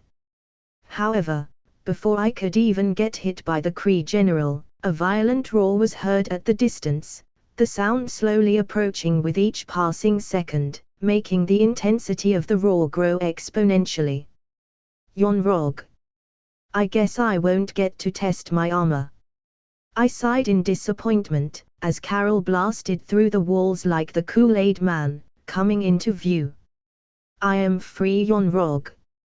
Carol grinned, glaring at her former mentor with pure unadulterated anger. Carol Danvers, Captain Marvel LV 270. Level 270. That was quite a jump on power, though I expected her to be stronger. Perhaps with time her level would increase. So, you got this? I asked Carol. Nice armor. Carol complimented. I know. Of course it was a good set of armor, I made it. Well, if you are gonna kill him, then I'm off. Evacuate everyone. Carol said, turning to look at Yonrog. You heard the lady, let's go. Fury agreed. Not gonna lie, I was a bit disappointed I didn't get to test my armor and such, but all and all, the Kree were cannon fodder for me. All I was doing here was buying Carol time to deal with Windows XP to unlock her powers. Now that my mission is complete, I had no real reason to care for the Kree. Fine by me. I nodded, opening a portal for everyone. I am too human for this shit. Fury sighed, as he watched the Skrull walk through the portal. Even your fucking cat is better equipped to deal with shit like this. To be fair, he is an alien cat. I chuckled. I'm a human, and you don't see complaining. Bucky said, with just the hint of a smile. Same here. I nodded. Hell nah, you are a fucking super cyborg. Fury pointed at Bucky, then he turned to me. And you, I don't even fucking know what you are, a magical mutant that pulls powers from his ass when the time calls for me, or something. But we're still human. Bucky grinned. I hate you both. Fury sighed, rubbing his temples. We love you too, buddy. I chuckled. That we sound like a lot of people. Bucky said with a snort. So, you think she will win? Fury said, pointing at Carol, who was now currently beating the ever-living shit of Yonrog. Forget I asked. I almost pity the bitch, but my pity lake is pretty much empty, so. Are we missing anyone? Talos asked, being the last Skrull still in the ship. Checking my minimap, I confirmed he was the last one and pushed him Spartan style. So, ready to go back to Earth? Yes. Fury nodded. By the way, since when do you have an armor suit? Since a few months ago. I replied. Looks sturdy. Fury tapped the armor, narrowing his eyes at me. Too sturdy. His eyes narrowed even more. On a scale of 1 to 10, how illegal is this? 0. I replied with a smile. A 12 it is then. Fury sighed. You are a pain in my ass. With that said, Fury walked through the portal, followed by Bucky and then me. 2 hours later. 2 hours after leaving Captain Marvel on the Kree ship, she arrived at Earth with 2 things at hand, 1 a ship and 2 a cocky smile. The Kree won't bother anyone anymore, Carol stated, hovering above the ground. As for us, well, as soon as we got back to Earth I started a barbecue, inviting the Skrull, Maria, Fury, Eric, Bucky and the Ancient One. Dad, who's the shining lady? Emily pointed at Carol as I flipped a burger. I don't know. I shrugged. You know I can hear you, right? Carol said. Oh Carol, sorry. I didn't see you there. I waved at her with a smile. So, while I fought to the death, against an army, you guys started a barbecue? Carol asked, her eyebrow raising as she looked around. That would be an accurate assessment. The Ancient One nodded. I could have died. Unlikely. He was ready for that outcome. Eric grinned, levitating the black flags I had under my truck. Who are you two anyway? Carol asked with a chuckle. I'm Eric, a friend of Alex. Eric replied, going back to his station. The beer-tossing station. I'm the Ancient One. The Ancient One replied. And that is supposed to answer my question. Carol pressed. Not really, but it is all I am willing to share. The Ancient One smiled ever so lightly. Fine by me, anyway. This is for you. Carol sighed, tossing the ship in front of my grill. You almost ruined my burgers. Nothing gets between a man and his meat. Sorry, but I thought you would want the ship, as Fury said you were interested in space and such. So here you are. So that's how I got my ship reward, odd but I'll take it. Now, for the other matter at hand, I need the core. I knew this time would come, just not this sooner. Yeah, no. I replied, flipping my burgers. I wasn't asking. Oh shit, here we go again. I eyed Captain Marvel as I sighed, turning my grill off. I won't give you anything. I said, getting ready for the worse. And I said, I wasn't asking. You have no idea the power that thing has, it needs to be in the right hands. Carol said, her tone bordering the lines of a threat. I'll put it in terms you understand. I smiled. Not even in death, I will give you the core as you call it. Captain Marvel looked at me, giving me a long scrutinizing look as she did so. I can make you. She grinned. Go ahead. I challenged her. You are stronger than me, at least now you are.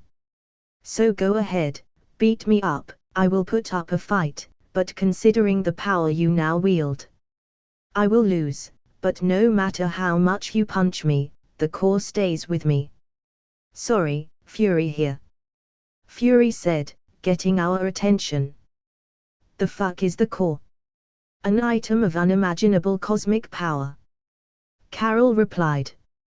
In the wrong hands, could bring the end of the world. Which is why I am keeping it. I added. I said you are not. Carol said, glaring at me. What's that? Sorry, I couldn't hear you over how much I don't give a fuck about your opinion. I replied. You really want to fight me? Carol looked at me, with a smug smile on her face. If I have to, I will. I shrugged. You already know what will happen if we do.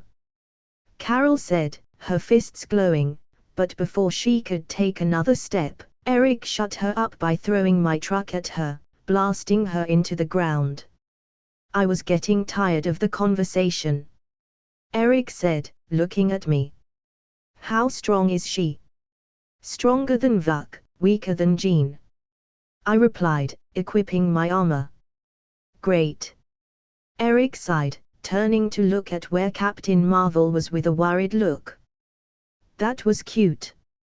Carol chuckled, blasting the truck off her, then cracking her neck, she levitated towards us. One last chance, give me the core. Why was she so obsessed with the core? In the canon timeline she let Fury keep it. No. I had barely finished my sentence when Captain Marvel instantly charged at me, with blinding speed. However, I predicted her attack, which allowed me to block her first blow with my right arm. But even with that, the sheer force behind the attack sent me flying across the field like a ragdoll, only to be stopped by Magneto using his magnetism on me. Had I not been using my armor, that attack would have hurt a lot. You can't protect the core. I can. Carol said, floating above me. You sure have a funny way of showing that. Fury said, getting her attention. Perhaps you are right, perhaps you can protect whatever my friend here took. At this he pointed at me. But if you keep doing this, we will fight you, and we will stop you. What he said. Eric nodded, glaring at her. I don't know you, ergo, I don't trust you. But I trust him. So whatever he took, in my eyes, is safer on his hands. I understand he's your friend. Before she could finish that sentence, the Ancient One appeared behind her, tapping Captain Marvel in the back and in the process taking out her spiritual form. Normally, I don't like to interfere in such affairs. But I suppose Mr. Walker has been a bad influence on me. The Ancient One chuckled, as she turned to look at Captain Marvel's spirit floating around her body. Now, I understand your concern, I really do. She paused, probably thinking about the time stone. But, believe me when I tell you, he is destined to hold, that what you wish to take from him. Is she okay? Eric muttered, for in his eyes, the Ancient One was talking to an unconscious Carol. She is talking with her spirit. I replied. That answers nothing. Eric sighed. Shouldn't we take this chance to kill her? Bucky asked. No. We might need her in the future. I replied. Dad. I brought you Goose. Emily, who had disappeared before the battle even began, ran towards me, Goose in her arms. He can eat her. Look at Emily, planning for the team. Fine, Carol's spirit sighed. Good, now please behave. The Ancient One smiled, putting Carol back on her body. I suppose the core doesn't need my protection, not when you have all these friends. Carol said. I pity the man that ends with you. Eric said, glaring at her. Or the woman, I don't judge. I just pity them. So. Can I get a burger? Carol asked. Before I could reply, Fury took a step forward. Sure, just let me untie Maria. Why did you tie her? I asked him. She was about to help her. so I tied her up. Fury replied. I chuckled. After that short-lived battle with Captain Marvel, we had the most awkward barbecue ever. After said uncomfortable barbecue was over, Carol gave Fury and me a beeper, to call her in case of an emergency. Well, I am off, Carol said, giving me a look. Take care. I looked at her, and smiled, if only because I was polite. Same. I can feel the love. Carol chuckled. I hope next time we see each other, you won't be trying to kick Alex's ass, Fury said, as he came to say his goodbyes to Carol. Who knows, I kinda enjoy fighting him. Carol grinned. Okay, I am not emotionally invested in this, so I am off to do literally anything else, I said, opening a portal to Italy, where Bucky, Eric and Emily waited for me, for it was pizza day. It's pizza day? Fury asked, and I nodded. Fury smiled, turning to Carol. Take care, bye Tilda, and with that he walked through the portal. Until next time, Carol said. Let's hope it's not too soon. I chuckled, for if she was ever needed here, it would be for the likes of Thanos, or other big threats. Peace was a rare occurrence in the Marvel Universe, or any universe for that matter, even the one from where I came. But with the events of Captain Marvel already behind me, peace was finally here. For at least a decade, that is. I remembered a few things about the MCU. One was that I had until 2004 to plan and become stronger, for in 2004 the events leading to Endgame would begin, with the birth of the Hulk. From that point, I would have around 15 years to prepare for Thanos and his army, meaning this decade without important events was the decade of my making, a decade I would use to become the strongest I could possibly be. My plan. Dungeons, dungeons, and more dungeons. In short, I would travel around the world collecting dungeons, and doing them, in a grindy manner. All while I came back home to be a dad. Portals were sure handy when it came to that, for no matter where I went, I had access to my home at any given time. 10 years. I chuckled, looking at the sky as I did so, from the window of my penthouse in New York. 10 years to prepare for what is coming. 10 years before MCU Phase 1 really started, 10 years before the threat of the Mad Titan became a real shadow looming above us. In reality, I had a bit more than 20 years to prepare for the events of Infinity War and Endgame. If things went well, I would be ready. But for now, my timeline was that, 10 years, or 9 years and 6 months to be precise. Dad, Emily said, getting my attention. Emily Walker LV35. I looked at her, and I couldn't help but feel proud of how strong she already was, of how strong she would be. Yes, sweetie. Can we watch a movie tonight? Emily asked, with puppy eyes activated. Sure, but first clean your room. I winked. Okay. And with that, she ran towards her room with a happy smile on her face. 10 years. I chuckled. More than enough time. I chuckled. More than enough time to become the Mad Titan's killer. Next day, I woke up to start my long prep for what was to come. Of course, first I took Emily to school, and then I went to my day job, which was basically supervising my company and my investments. After that, I would go and do some dungeons I had found before the events of Captain Marvel that were around my level. One more reason to love my satellite, it shows me where every dungeon and raid is in the entire globe, giving me easy access to them.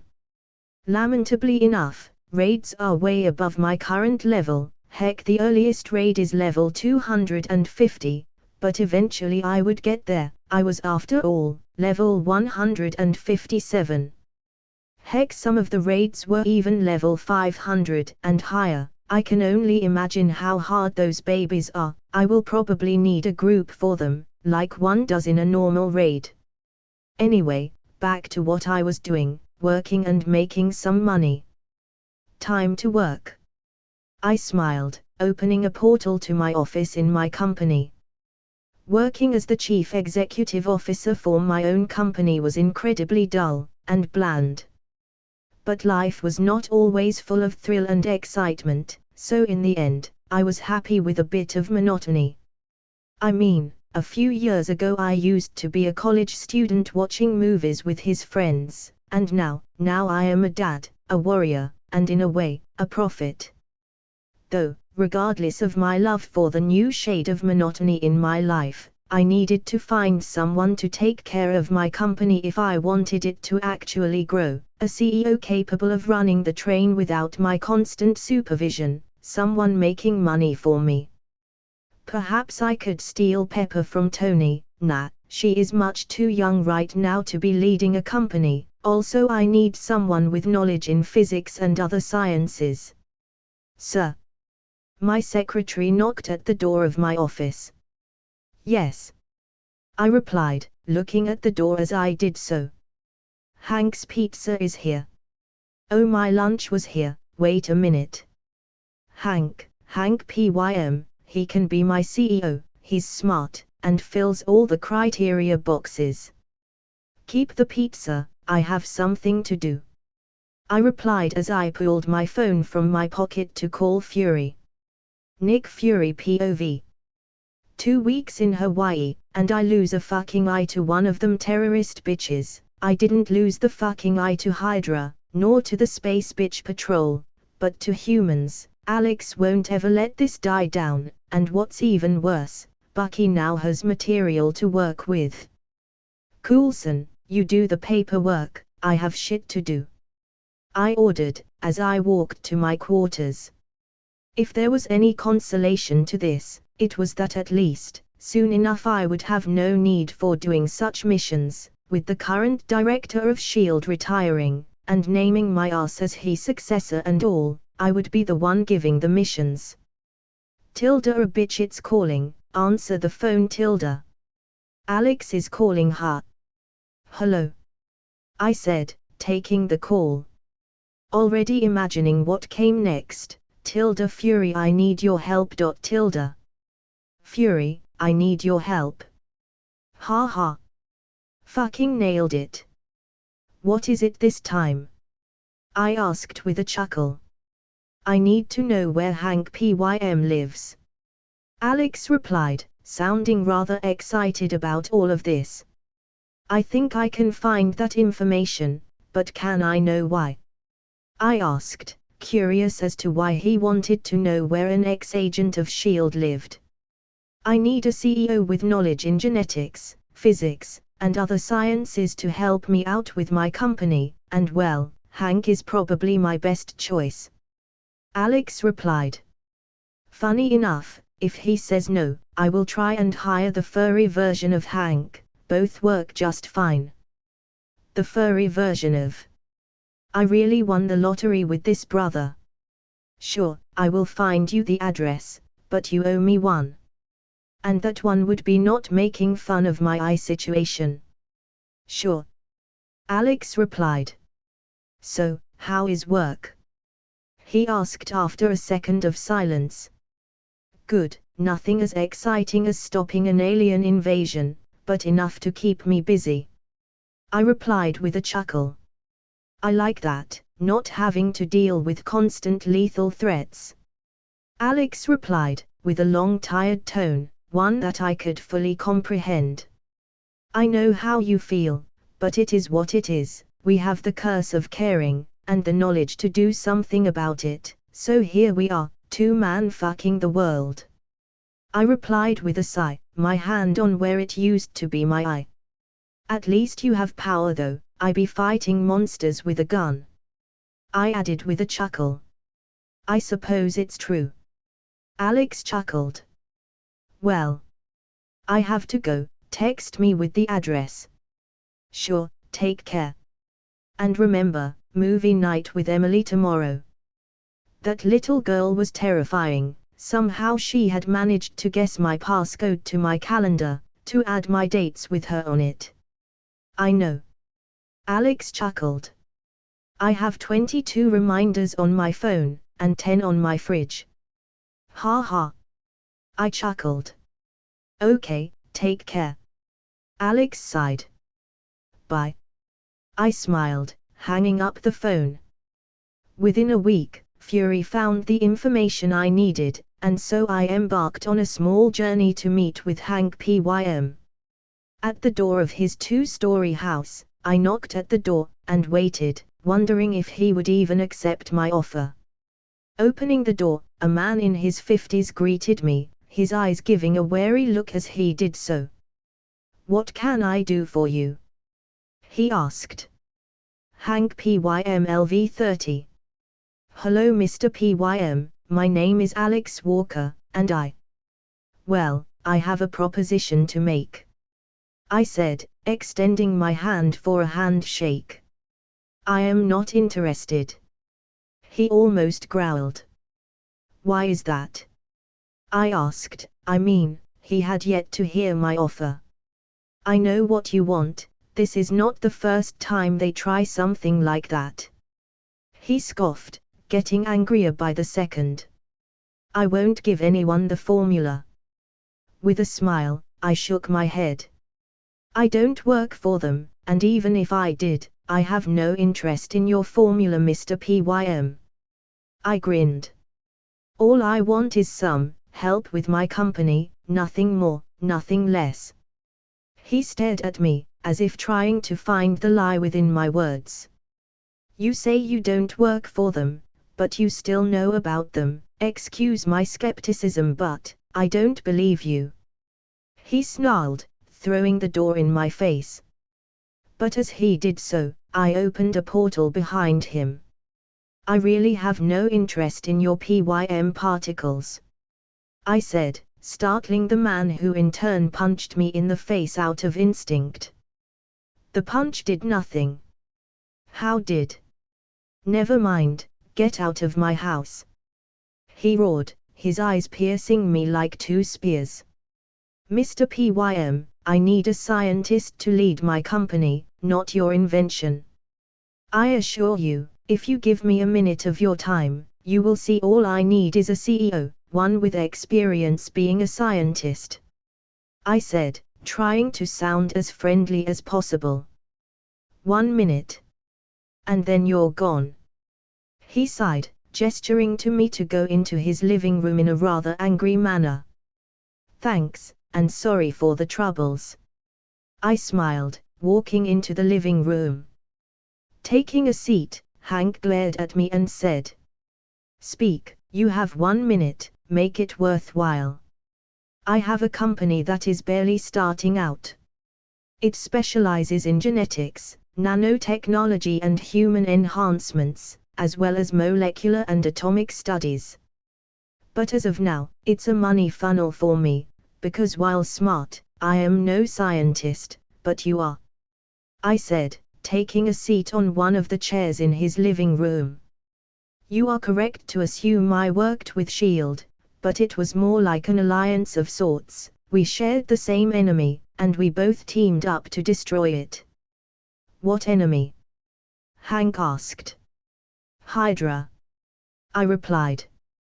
They kidnapped me, and tried to, well, break me, but in the end, it was me who broke them. In a way. I chuckled. He stared at me, processing all the information I had just unloaded. And your partnership with them ended? He eventually asked. I suppose it did. I no longer help them. I replied, for Fury didn't count as S.H.I.E.L.D. helping me for me, he was my bro. Let's say I believe you. He said, his eyes on the floor. Let's say that you really don't want my formula, what is it that you want me to do? Help me become a billionaire. I chuckled. Look, your formula, your magnum opus, it's yours, what I want it's not only to become a rich man, a very rich man, but to help humanity in the process. Hank looked at me, and in his eyes I could see a spark of something akin to wishful thinking, like he really wanted to believe me. Does S.H.I.E.L.D. know you're here? He asked. Yes, but worry not. I was clear on my demands, that you were to be left alone. A demand Fury was not happy with, but considering S.H.I.E.L.D. considered me an asset bigger than Hank Pym, they complied. And you believed them? He chuckled in a dark tone. You must be a fool. Perhaps. I nodded. But I am a fool with the power to destroy S.H.I.E.L.D., should they prove to be a nuisance. I smiled. I alone killed thousands of Hydra bases. S.H.I.E.L.D. wants me more than it wants you, and it fears me more than it fears you. As long as I help them every now and then, they will help me every now and then. Besides, they know they can't lie to me. My powers make them an impossibility. Your powers?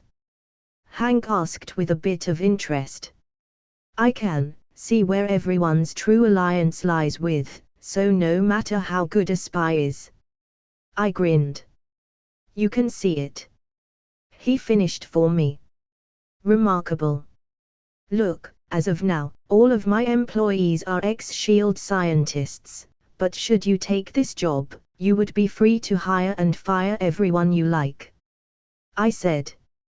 If I take this job, there are some ground rules we need to discuss. Yes. He was giving in. 1. No S.H.I.E.L.D. for me. You can keep your alliance with them, but keep them as far away as possible for me. I can do that. I nodded. 2. My work, my magnum opus as you accurately described is mine, and mine alone. You don't talk about it, you don't ask about it, you don't research about it, understood? He said, with a tone of finality. Of course. I nodded, once again. And last, but not least, if I am to be your lead scientist, your CEO, I want to be your partner, not your employee. He finished. That can be arranged. I nodded. I was already prepared to offer him a partnership. Then, let's talk business, kid. Hank said, with just the hint of a smile. He was like an onion, with many layers of shit, but a soft center. Gladly. I smiled, looking at the clock. Would you look at that, you gave me 4 minutes. Well, it's for this video. Hope you guys like the video. Like, share and subscribe. And also comment if you have any recommendation for the future upload.